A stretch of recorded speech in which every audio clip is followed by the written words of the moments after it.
Welcome to the Skeptic Zone, the podcast from Australia for science and reason.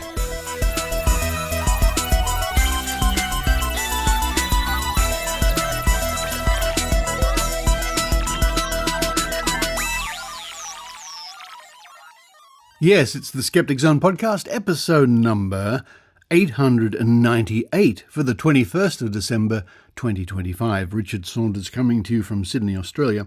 And of course, it would be remiss of me not to mention the awful events of almost a week ago, after the Skeptic Zone had gone out and people were getting on with their lives. The horrible, unspeakable tragedy of a mass shooting here in Sydney at a very popular Bondi Beach, a beach at which I sometimes go and have a swim. Not often, but sometimes. And, well, what does one say that hasn't been said already?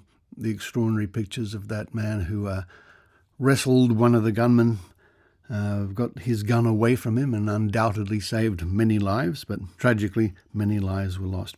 Again, there's not much that I can add to this, except I will say it's very sad to see that there are fake AI-generated images and videos distorting what happened on that day. There are bad people out there, but as we saw last week, there are good people too. Anyway, let's get on with this week's episode of the Skeptic Zone. And coming up, your chance to nominate somebody or an organisation here in Australia for the Bent Spoon Award. An overview of that. I'm going to look at the award and mention briefly some of the past winners and how you can nominate somebody. Do you know a psychic that isn't psychic? That's a silly question. Do you know a particularly bad practitioner of woo? A chiropractor promising all sorts of things, maybe a homeopath, well, by definition, quackery, whatever the case may be. Normally, we don't entertain things like this politician said something stupid, because politicians want to do that from time to time. All that information's coming up at the top of the show, and we already have at least one nomination come in for the Bent Spoon, and there's another one I've been alerted to, so maybe two soon. Then after that, talking about woo and so on. It's Woo Watch, or Woo of the Week, where Kate Thomas looks at the woo of the week in Woo Watch. Lots of woo there. And this week she's going to be looking at a popular supplement called Acetyl-L-carnitine. No, that isn't the name of the latest super rock group, although maybe it should be. This is a supplement for brain fog. Yes, I think I have brain fog right now on a Sunday morning, partly owing to the heat wave we're suffering here in Sydney at the moment. Anyway, what is this supplement? Can it work? Is there a little bit of truth in some of the claims? And if so, how can that be a dangerous thing? All that and more with Woo Watch with Kate Thomas. And at the end of this week's episode, I have some very important and exciting news about Kate Thomas. Following Kate, we have the Australian Skeptics Newsletter written by Dee. Hello, Dee. Hope you're doing all right. Our news editor. And read, of course, by Adrienne Hill, who's freezing in snowy Calgary, Canada. After the last couple of days here in Sydney, I would gladly swap with you, Adrienne. Then to round off the show, back to the TROVE Archives, the digital archives from around the world, we're going to be looking at energy medicine. Whatever that means. And assisting me in this week's Trove, once again, from her very own studios, and just wait till you hear what they're called, is the Secretary of Australian Skeptics, Lara Benham. Well, that's enough for me at the moment. Run down those stairs and have a cup of coffee, and while I do that, I hope you enjoy the Skeptic Zone.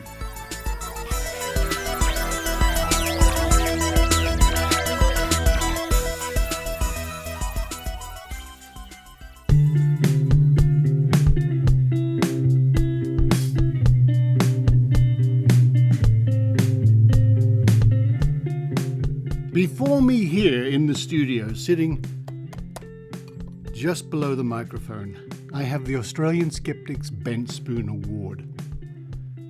Or should I say the trophy that represents the award? It's a tablespoon, painted gold, bent, screwed onto the top of a three-tiered plinth. And it's getting rather heavy these days. Very solid. It's over 30 centimetres long at the base and about 20 centimetres long the other way. And it has on it, dotted around the various layers, the names of the winners each year of the Ben Spoon Award for the most preposterous piece of paranormal or pseudoscientific piffle in Australia. And if I look at the top of the award, there's a big inscription here. The Australian Ben Spoon Award, presented by James Randi, Dick Smith, Phil Adams. The first little plaque here, inscription Tom Ward's, so-called psychic from 1982. And as we read along, we have other people like the famous racing car driver Peter Brock spinning the award around, and Dankbar, another psychic, spinning the award around. There's so many of them. Women's Day magazine for promotion of nonsense, psychics and so on. Alan Roberts, who was a Noah's Ark proponent of the time. We have more recently Merrill Dory from the Australian Vaccination Network, the anti-vax people. We have, in 2006, the Australian Pharmacies for promoting quackery. Who else do we have here at random? Larry Marshall, in 2014, from the CSIRO, a respected scientific organisation, but he was promoting water divining. Let's see, 2012, Fran Sheffield from Homeopathy Plus. These were the people who were promoting homeopathic vaccine for things like whooping cough. And the list goes on and on, including 2 plaques here for Pete Evans, the former celebrity chef, for promoting nonsense. Now let me put that away. Now, the reason I bring this up is because in 2026, the Ben Spoon Award will be awarded a bit earlier than normal. It will be awarded in the middle of the year as opposed to normally November, December, something like that. So we have a few less months to get nominations in. And you can get your nominations in by clicking the link on this week's show notes or simply going to skeptics.com.au, clicking the About Us button, and then the Ben Spoon Award. And that will give you a list of all the previous winners or losers depending on your point of view. The late Barry Williams used to like to say it's the least sought after prize in Australia. So here is your chance to nominate an individual, an organisation, maybe a product, for the Ben Spoon Award. The limitations are that it really does need to be an Australian person or company vying for the award. Otherwise, we'd be giving it to people all over the world. No, it really does have to be somebody here in Australia, or at least somebody coming to Australia who is trying to peddle nonsense or something like that. And on this page too, you can click the link to find out the current nominations. And we have one already by yours truly. I sent in this nomination some weeks ago. And it's to do with a story I covered here on the Skeptic Zone a little while ago. And this is the nomination. Monica and Lise Schmidt, nominated by Richard Saunders. Monica and Lise Schmidt for reselling nonsense orgone energy products. Although Monica Schmidt is best known for her anti-vax and anti-lockdown stance, this nomination is for her and her mother, Lise Schmidt, for reselling nonsense orgone products that claim to protect from various forms of radiation, including 5G, Wi-Fi, streetlights, and smart meters. Orgone energy is a fictitious form of energy concocted in the early 20th century by Wilhelm Reich. Proponents of this energy, or the devices and products, claim they can test its effectiveness with dowsing rods and the biotensor and applied kinesiology. All these modalities rely on self-deception. And then we have a link to see the biotensor in particular in action, which is sometimes you don't have to make stuff up to have a laugh. This thing is just out of... It's like a machine invented by skeptics who want to make fun out of believers. But we don't have to, because there it is. Or a device. It's like a wobbly, bendy, bouncy dowsing rod. It's hilarious.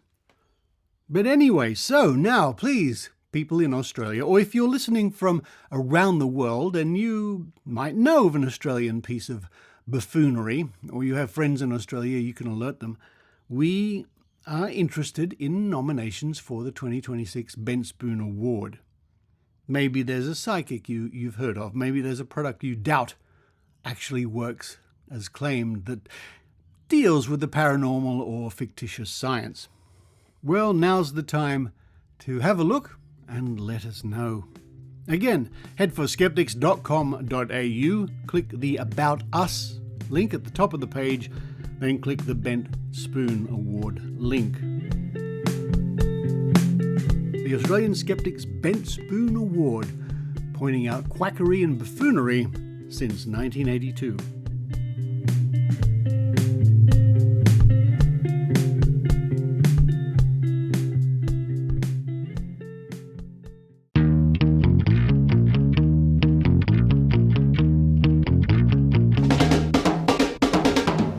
Smile at a colleague and they don't smile back, or you send a text to someone and you don't get a reply back, and you go back to your desk and you sit there ruminating and worrying that you've done something wrong? Well, you probably haven't. The person on the phone maybe just got busy, and maybe the colleague that didn't smile back has just been made redundant. This process of thinking that you're at the centre of every transaction with every person is called the spotlight effect. If you'd like to learn how the spotlight effect really impacts on the quality of your day-to-day life, then tune into the Why Smart Women podcast. See you soon.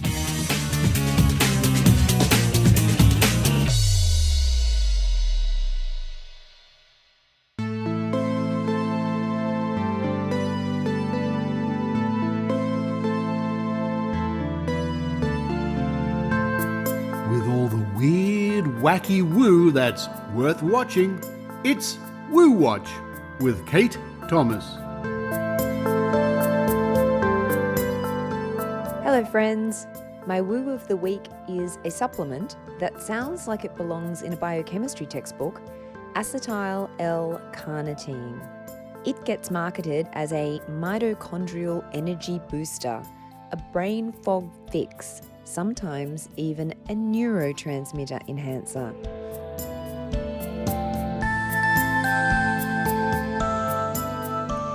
Sounds too good to be true. You'd be right. But here's the tricky part. There is real biology underneath it, which is exactly why this supplement gets so wildly overstated. Let's start with some basic biology.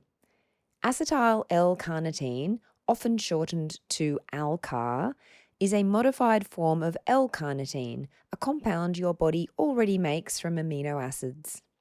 Your liver and kidneys synthesize it, and you do also get some from food, especially meat and dairy.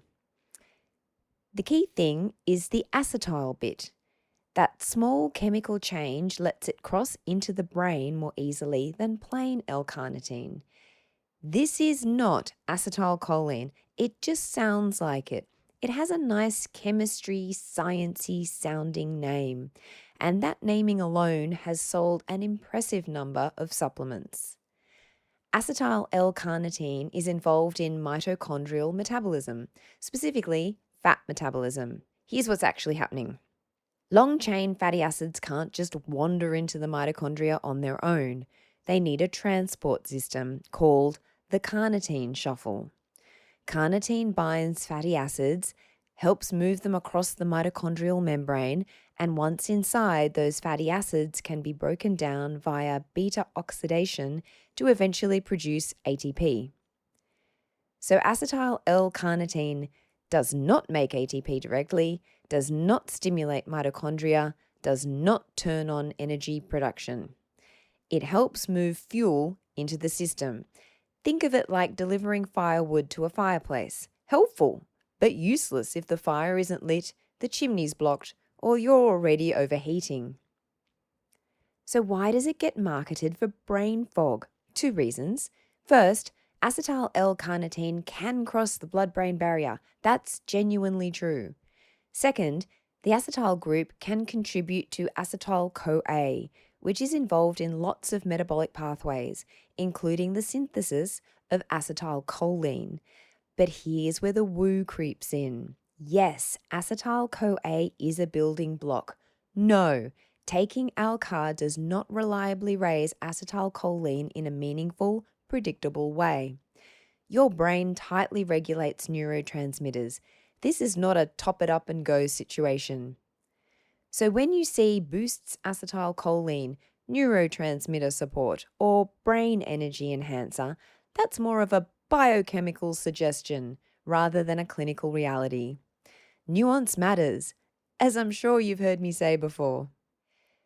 Acetyl-L-carnitine has been studied in older adults with fatigue, certain neuropathies, chemotherapy-related nerve pain, some neurodegenerative contexts, and in those situations, it can be modestly helpful.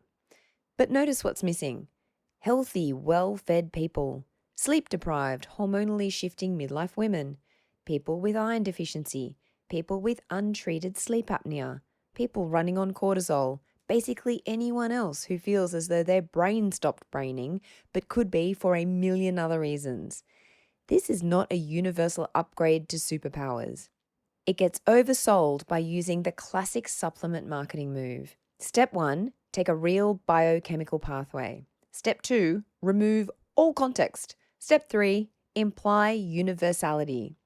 So, supports mitochondrial function becomes boosts cellular energy, crosses the blood-brain barrier becomes improves focus and mental clarity, and suddenly it's positioned as a solution for fatigue, burnout, brain fog, aging, productivity, menopause, the list goes on. And instead of asking, are you sleeping? Are you eating?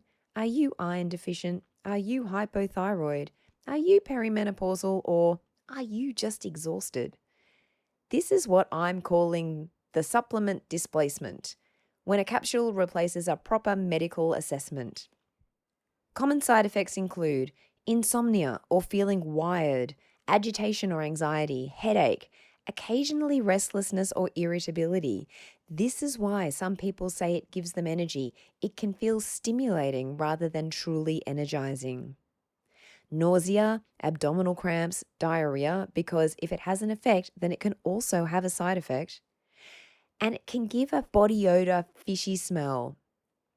This happens because carnitine can be metabolized by gut bacteria into trimethylamine, not dangerous, but deeply unpleasant. Less common, but also important, it can worsen anxiety in susceptible people and has been reported to exacerbate agitation in some mood disorders. This is especially relevant in perimenopause, high cortisol burnout states, or people already sensitive to stimulants. And there is a seizure risk. There are case reports of increased seizure frequency in people with epilepsy or seizure disorders. This does not mean it causes seizure, but it can lower the threshold in vulnerable brains. So in short, we have a supplement with non-trivial side effects, minimal need in the general population, modest efficacy where it's actually been studied, and marketing that suggests it can turn you into a productivity superhero. So is it woo or not? This is not homeopathy. This isn't magic hydrogen water. This is not total nonsense, but it is overstated. Acetyl-L-carnitine sits in that dangerous middle category: plausible biology, narrow evidence base, broad, confident marketing claims. So that's high-risk woo. Because when something sounds scientific, people stop questioning it. My verdict? I give it a woo score of 6 out of 10. Compare that to D-ribose, which I give a 7 out of 10, and NMN, which gets an enthusiastic 8 out of 10 woo score.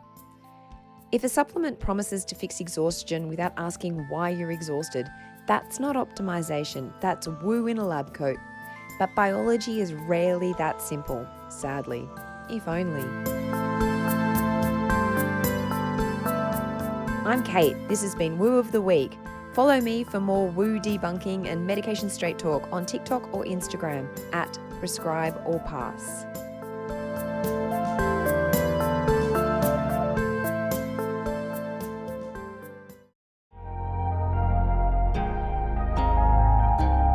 Hey all, this is Rob Palmer. Some listeners may recognize me as an occasional contributor to this podcast and recall that I'm a columnist for Skeptical Inquirer, writing as the well-known skeptic. Most of you likely do not know that I co-host the Recovering from Religion live-streamed YouTube show called RFRX Talks.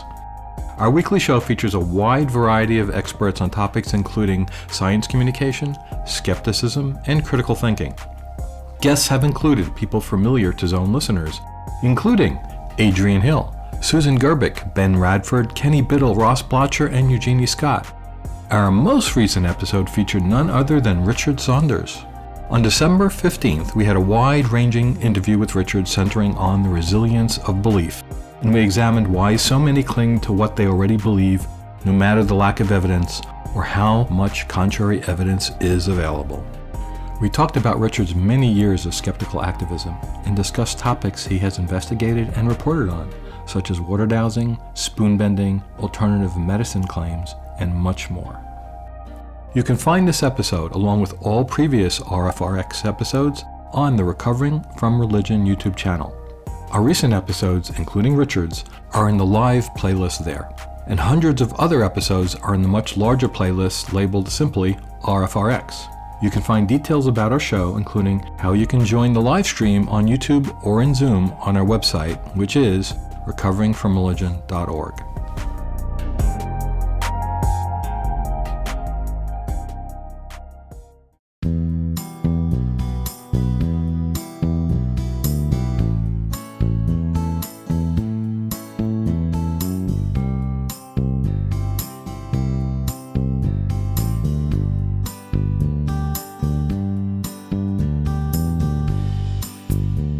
Hello everyone, this is Adrienne Hill from Skookum Studios in Calgary, Canada, and I'm going to read the highlights from the Australian Skeptics Newsletter. This is newsletter number 237. Now don't forget, you can sign up to this newsletter at skeptics.com.au and get the full report, complete with all the links every other week, right into your inbox. But now, let's see what our news editor Dee has for us this time. Hi all, says Dee. We are opening the Bent Spoon nominations for next year. Other than that, some interesting think pieces to mull over on all sectors of skeptical ponderings. We encourage you to give them a read. And note that we are taking a break over the holiday season. See you back here on January the 13th. In the meantime, read on. D. Okay, D. I'll do just that. Bent Spoon 2026 nominations are open. If you have a burning nomination for the perpetrator of the most preposterous piece of paranormal or pseudoscientific piffle, you can forward them to our nomination page. Try saying that 10 times fast. Nominations should be for events, activities, or claims that have occurred in Australia or by Australians. Head for www.skeptics.com.au/about/activities/bent-spoon. We already have a nomination for you to look at. It involves the lunacy of Orgone energy. The US CDC has changed its public stance on vaccines and autism. The United States Centers for Disease Control and Prevention, or the CDC, has revised its long-standing guidance about vaccines and autism. The guidance once stated clearly and correctly that the evidence shows no link between vaccines and the development of autism. Health Secretary Robert F. Kennedy Jr. directed the CDC to suggest there is a link between vaccines and autism, despite promising at his confirmation not to alter the CDC's vaccine advice. And RFK Jr.'s war on aluminum in vaccines. Aluminum adjuvants are tiny trace amounts of aluminum salts used in vaccines for almost a century to boost their effectiveness, and have for some time been a point of contention suggesting the process of injecting metal is scary. However, in reality, you are receiving 10 times less aluminum in a single dose than eating a slice of processed cheese. The U.S. EPA removes all mention of human-caused climate change. Oh dear. The U.S. Environmental Protection Agency has begun erasing mention of the link between human industrialization and climate change amid the U.S. administration's attempts to, quote, supercharge oil, gas, and coal extraction, end quote. Aussie podcaster claims tobacco cures cancers. Australian-based podcaster and retired U.S. chiropractor Brian Ardis featured claims that tobacco production consumption cures various forms of cancer. The claim circulated worldwide despite repeated counterarguments put forward by the Cancer Council. Should Australia establish an independent body for scientific misconduct? This is an interesting article from The Conversation, asking various scientific experts and communicators for their opinions. Should we be taking more action to combat phony claims and spurious products? Probably. Why the chemtrail conspiracy theory lingers and grows. For 30 years, the pervasive idea that the air around us is being poisoned or adulterated in some way, other than via greenhouse gases, has made the rounds among conspiracy believers. Tucker Carlson, a U.S. political commentator, parrots these claims. This article analyzes why the theory persists and spreads.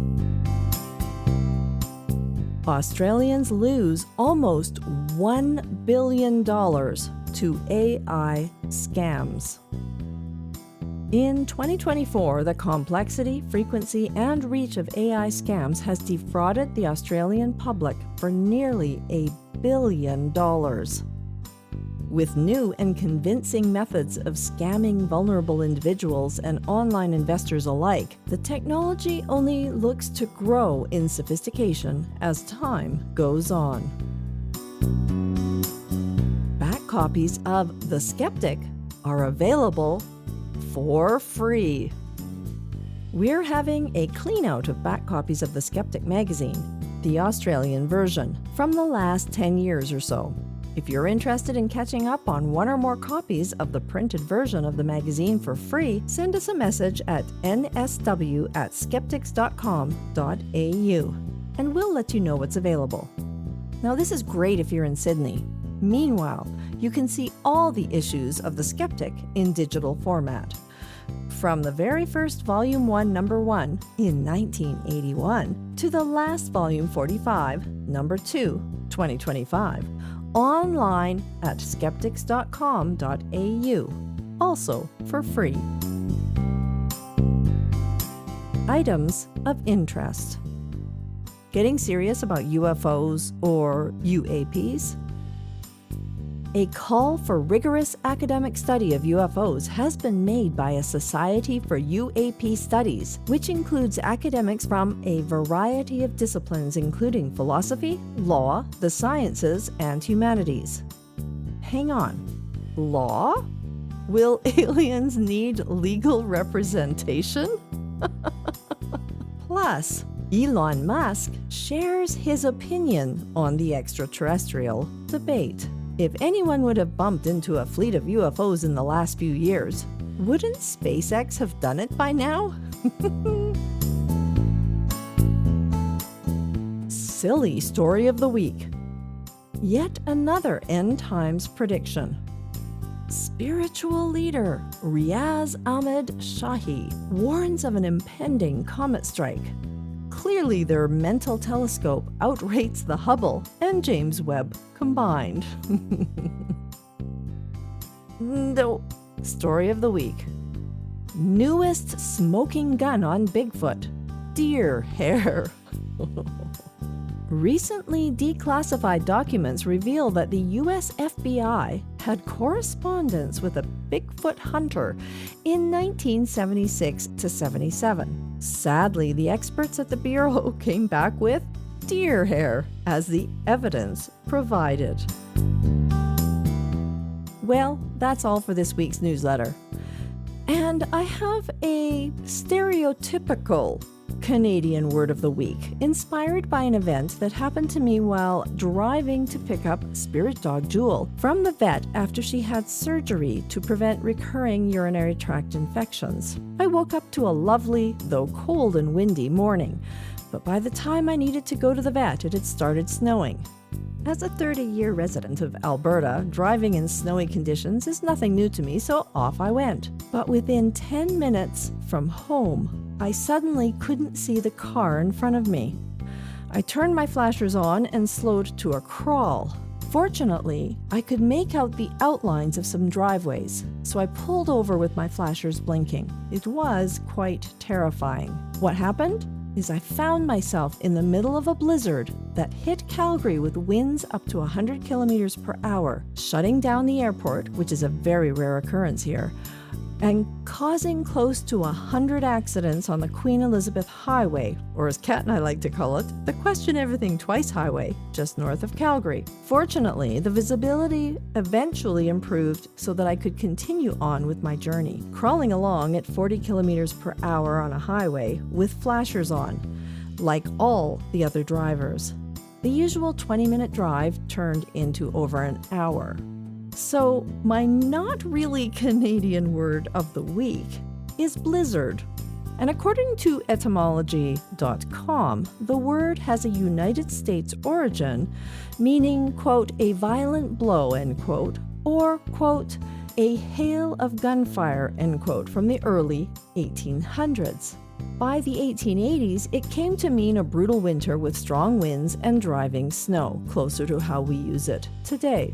Now, those who subscribe to beliefs about correlation and causation might blame me for this weather system that shut down our province, since the night before, my daughter and I had blizzards from Dairy Queen. Now, Dairy Queen is a well-known US, Canada, and actually worldwide restaurant chain, though it's not in Australia. And it's famous for its soft-serve frozen treats. Now, these treats don't have enough milk fat in them to be officially called ice cream, though that's what most people call it. Their signature dish is called a blizzard, which is a blend of soft-serve ice cream and treats of your choice, with the most popular being Oreo cookies. So, if you want a reason for the terrible weather yesterday, it is because I ate a blizzard the night before. To offer further proof, I did not eat a blizzard last night. And guess what? Today it reached a high of -3, warming from a very chilly -16 degrees with a wind chill factor of -30 yesterday. So clearly, Dairy Queen blizzards can change the weather. Until next time, this is Adrienne Hill from Skookum Studios in Calgary, Canada.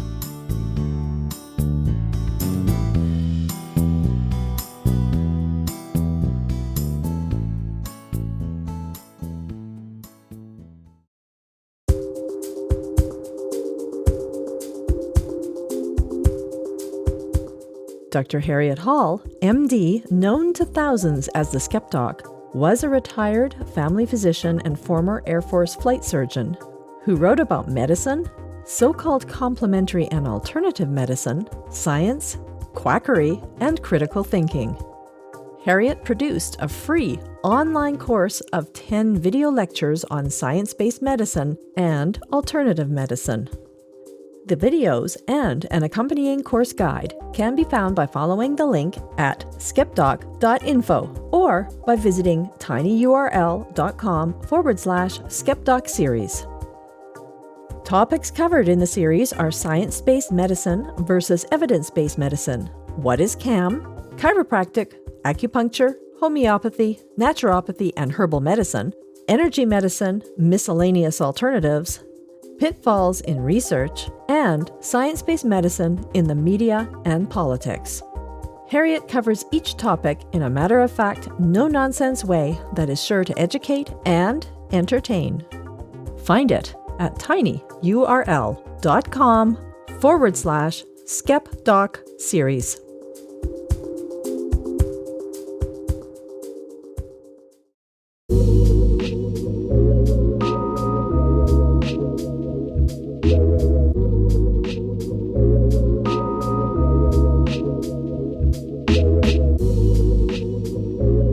Time once again to dive, to run, to jump, to splash into the digital archives from around the world in the TROVE segment, called TROVE because we do discover a treasure trove of information, surely the most valuable treasure there is. Well, when you're doing research and so on, the digital archives of newspapers and magazines and so on stored from around the world. Now, on last week's show, you might remember we were discussing psychic attacks. Yes, this is when people send naughty energy to you, or evil spells, or whatever these people think is going on. So this week in the Trove segment, I thought we'd look at the concept of energy medicine, or energy healing. Now, this term comes up quite a lot, in the world of the woo, the world of the New Age and so on. I think basically because many people simply do not have an understanding of what the word energy means, what is energy, and the word energy, together with the words frequency and vibration, are surely the three most misused words in the whole of the New Age movement. The three words seem to be used interchangeably, and they're used in whatever way the person speaking wants them to be used to mean anything the person wants them to mean. The most common expression you probably will hear is raising the vibration. Meditate with me now to raise your vibrations. We have to raise our vibrations to do this. Earth is going through a bad period, but if we raise our vibrations, and of course it's just word salad, most people using these terms probably don't have a clue what they're talking about. And I mean that absolutely specifically. They don't know what a vibration or a frequency or energy is. So you might hear the term energy medicine will raise the vibration of your frequencies or something like that. According to Google AI, these days when you do a search, you get a little summary. Let me have a look. Energy medicine is a complementary health approach based on the idea that our bodies have subtle energy fields, biofields, that when balanced, well, there's another word you'll hear again and again, promote health, while disruptions cause illness. It involves practitioners using their hands or tools to influence these fields through techniques such as Reiki, acupuncture, Qigong, or therapeutic touch. Core concepts: subtle energy fields, belief in a life-sustaining energy flowing through the body, like the Chinese concept of qi or Indian prana. Homeostasis, the goal to bring the body's energy system back into balance. Mind-body connection, it's recognized as a domain within complementary and alternative medicine.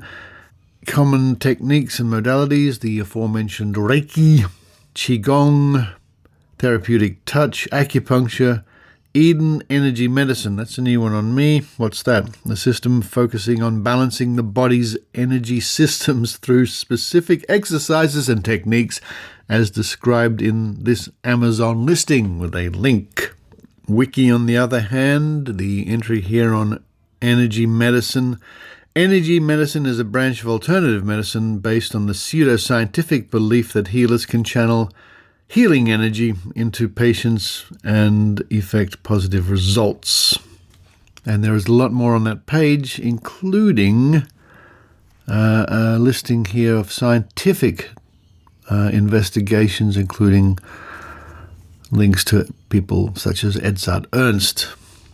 But getting back to its main use is for people who think they are practitioners of some description by usually good intentions, thinking they are helping people using mystical powers, or by scam artists knowing full well that it's baloney.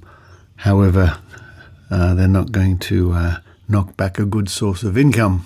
Now, apart from the people at the end of the food chain, the people who just turn up at so-called clinics for help from energy medicine, in my opinion, the people who are also victims in a strange sort of way are people like naturopaths, who don't have the scientific understanding to know this is baloney, and will spend a lot of money on fake diagnostic tools.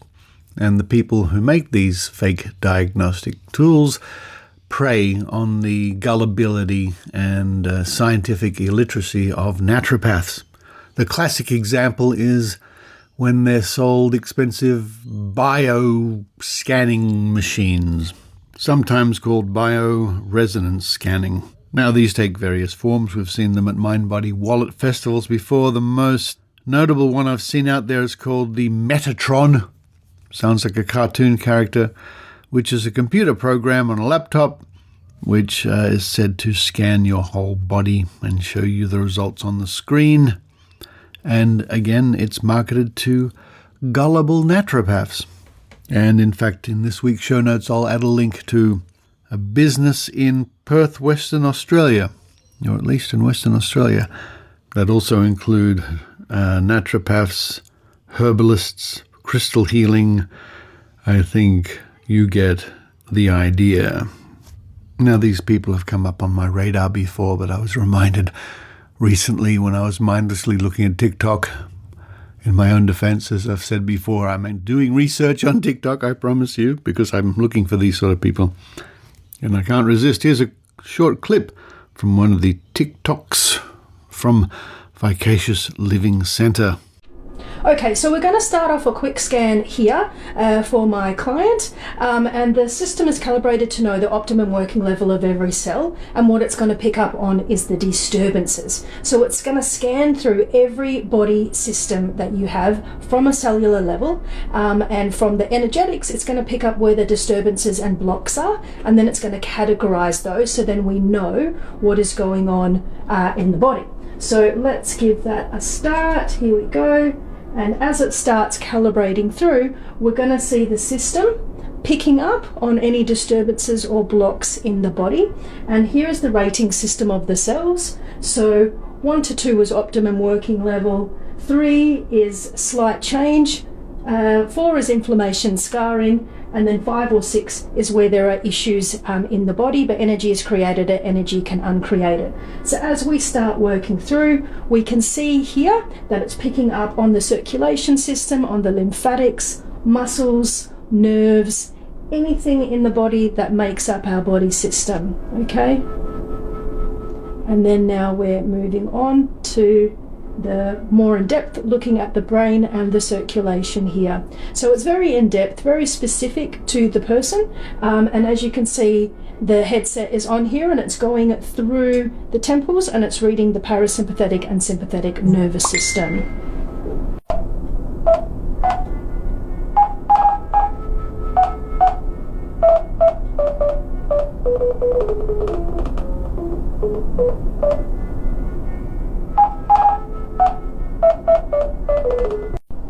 Okay, so as we've gone through and we've worked on everything here for Beck, a nice way to finish off our session is always with some frequency healing, and it has come up with the aventurine for Beck for her heart. So this is just putting some beautiful frequencies in to raise the vibration and clear any blocks there. Yeah, so there we go, guys. You can just see a quick little session here and how it works. So if you're interested in finding out more, please contact me directly. My name is Kim. I'm from the Vivacious Living Centre. The link and everything is in the bio there at the page. Thank you. Well, I think that gives you an idea. Again, I'll link to that page, or the page that talks about the Metatron, in this week's show notes for your dining and dancing pleasure. But having said all of that, why don't we dive into some digital archives And this week, helping me out once more, is the Secretary of Australian Skeptics, Lara Benham, in her very own studio.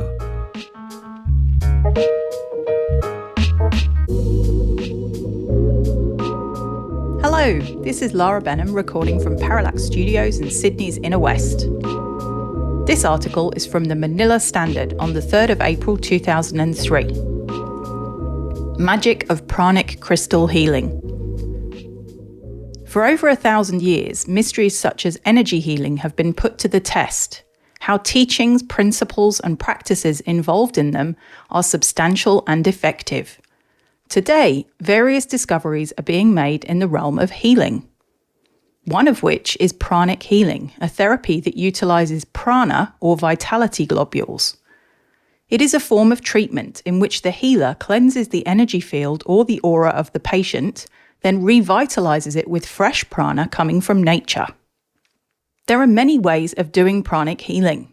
The healer customarily uses his sensitised hands to scan, checking whether the aura has an imbalance, sweep, removing diseased energy from the patient's aura, and project healthy, uncontaminated energy to the patient. But aside from this technique, healers find comfort in using crystals for healing. Founded by Grand Master Chow Kok Sui, pranic healing applied through the use of crystals has been very much helpful in localizing energy to the patient's aura. Crystals have an amazing power in relieving a number of ailments: headaches, fever, menstrual discomfort, arthritis, hypertension, multiple sclerosis, and more, just like the basic pranic healing. Crystals are tools used by healers, however, which can be charged and programmed to a specific task, like freeing the house of negative energies or curing a person from an illness.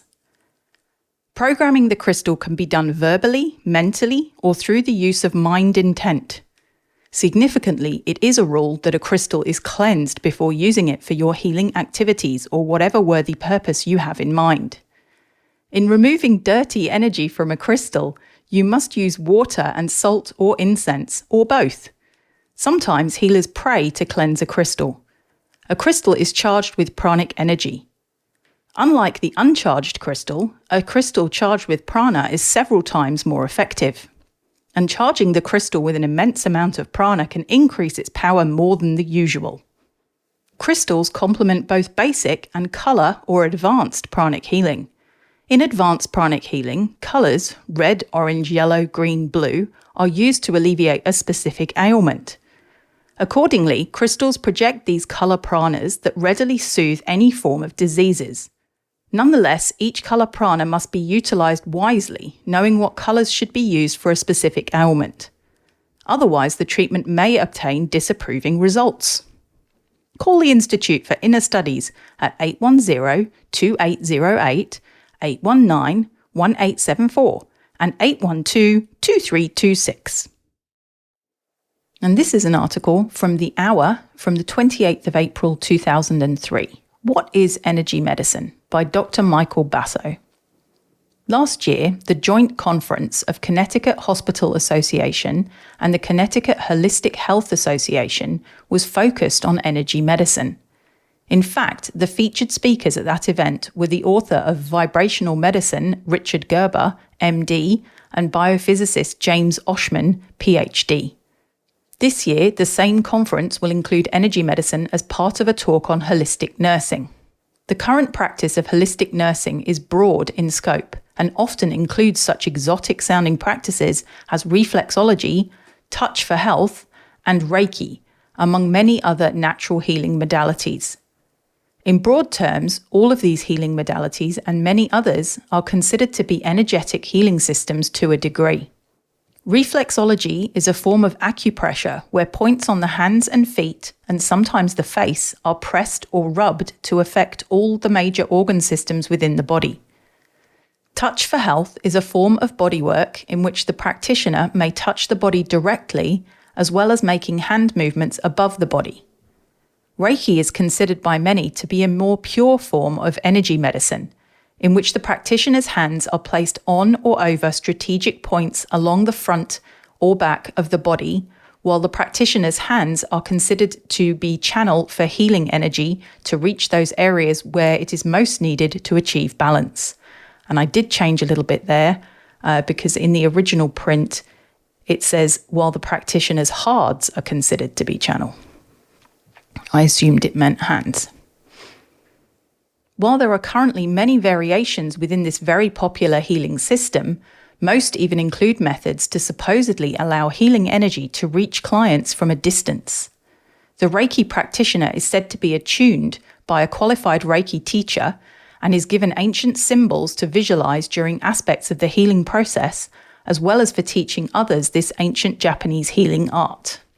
Many believe these ancient symbols have mystical significance, while others believe that there are neural and psychological processes at work that may help the practitioner. Many believe these ancient symbols have mystical significance, while others believe that there are neural and psychological processes at work that may help the practitioner to concentrate and thereby induce deeper relaxation and perhaps other mechanisms to help facilitate the healing process. Many who have received Reiki and other energy medicine treatments have reported profound relaxation and even accelerated healing in some cases. The Reiki healing system is not only routinely taught in nursing and other allied health schools, it is commonly used at or referred out in many integrative medicine centres throughout Connecticut and beyond. In fact, Reiki is often used pre-surgically to help facilitate relaxation and post-surgically in the hopes of accelerating the healing process. The practice of energy medicine has gotten so popular in this country that major professional societies have sprung up around these natural healing systems. Among the most popular ones are the International Society for the Study of Subtle Energies and Energy Medicine. The Institute of Noetic Scientists has also made significant contributions to the objective understanding of what energy medicine entails. The study of energy medicine is an emerging interdisciplinary science which includes aspects of biophysics, engineering, psychology, physiology, and spirituality. Many believe that there is an energy system, including an energy field, associated with the body. The so-called chakras of yogic science and the meridians of Chinese medicine are considered to be aspects of these energy systems. It is also noteworthy that energy medicine is in opposition to some religious beliefs while being embraced by others. The main premise with all energy healing systems is that the state of health within the body is in many ways regulated by the state of balance or imbalance within the energy field. Emotional and mental states, disease, nutrition, and other factors within the client or the practitioner are considered to impact the state of balance within the energy field.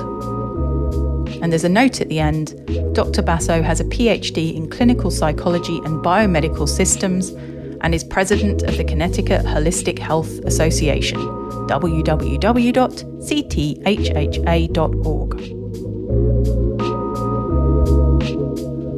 Well, there we go, and thank you to Lara in your Parallax studios. Very nice studios they are too. Very nice rug on the floor in those studios.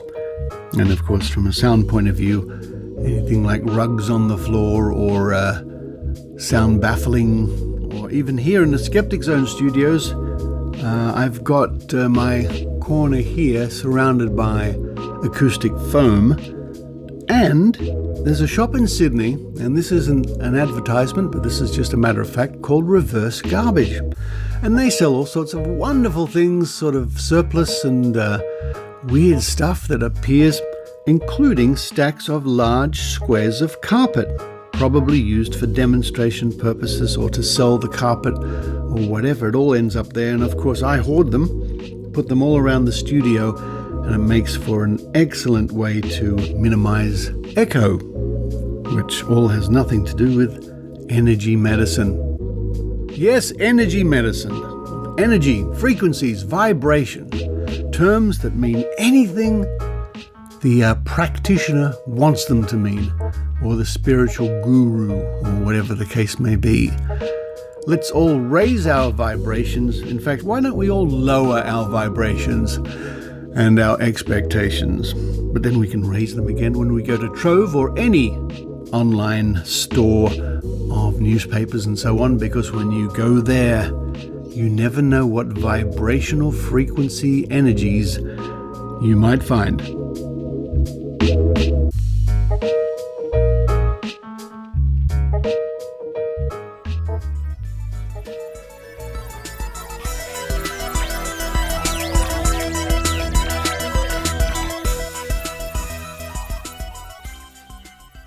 Thank you for listening to the Skeptic Zone podcast this week on such an important and somber week here in Australia. And thank you to those people who, for yet another year, have supported the Skeptic Zone via PayPal or Patreon. Your contribution means the show keeps going. And you can do me a favour, everybody listening can do me a favour, is simply blog, mention, if there is an article, a story on the Skeptic Zone you find particularly good, tell people about it. It would really help the Skeptic Zone. Now, the exciting news about Kate Thomas is that she, in the last week, has released her very own podcast. It's called On the Mones. And this podcast is for everybody, but particularly women, talking about things like perimenopause, hormones, and general good health. So my recommendation is you give it a listen, and you can do that by clicking the link in this week's show notes. It'll take you straight to Kate's new podcast, On the Mones. Well done, Kate. Congratulations. And welcome to the world of podcasting. But for this week, this is Richard Saunders signing off from Sydney, Australia.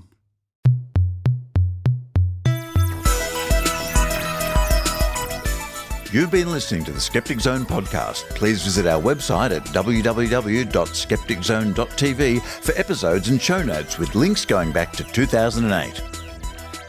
You can follow the Skeptic Zone on Facebook, X, TikTok and YouTube by clicking the links at our homepage, together with links to support the show financially via Patreon or PayPal. The Skeptic Zone is an independent production.